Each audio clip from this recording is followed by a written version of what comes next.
உயிர்களும் இன்புற்று வாழ்க. சக்தியும் சிவனும் அர்த்தநாரீஸ்வரர் கோலத்தில் பாதியாக இருக்கிறார்களே, அவர்களது மீதி பாதி எங்கே போயிற்று என்று விநாயக பெருமானை யாரோ கேட்டார்களாம். அதற்கு விநாயகர், சிவத்தின் பாதிதான் உலகத்தில் ஆண்களாகவும் சக்தியின் பாதிதான் உலகத்தில் பெண்களாகவும் அவதரிக்கிறார்கள் என்றாராம். தெய்வம் மனுஷ ரூபாயன என்பது வடமொழி ஸ்லோகம்.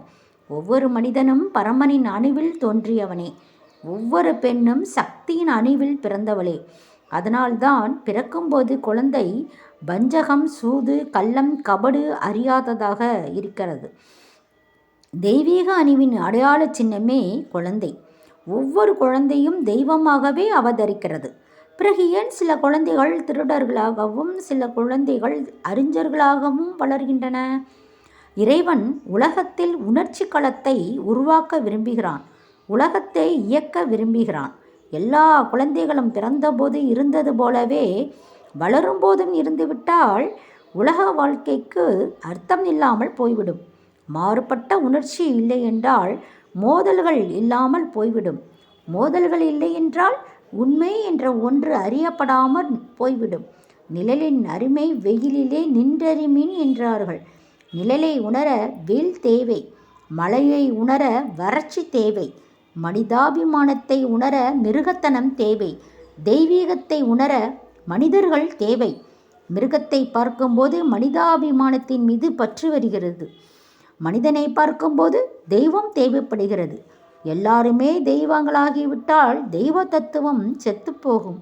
எல்லாருமே மிருகங்களாகிவிட்டால் தெய்வமே பயனற்று போகும்.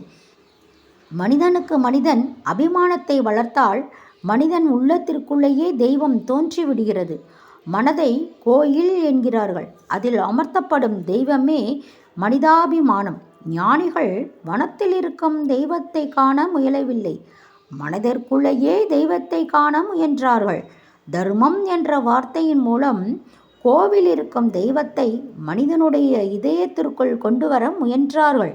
அன்புள்ளவன் தெய்வம், கருணை உள்ளவன் தெய்வம், கற்புள்ளவள் தெய்வம், பண்புள்ளவள் தெய்வம் என்ற மனித நிலையின் மேம்பாடுகளை தெய்வ நிலைகளாக குறித்தார்கள். மனிதாபிமானத்தின் சுருக்கம் என்ன?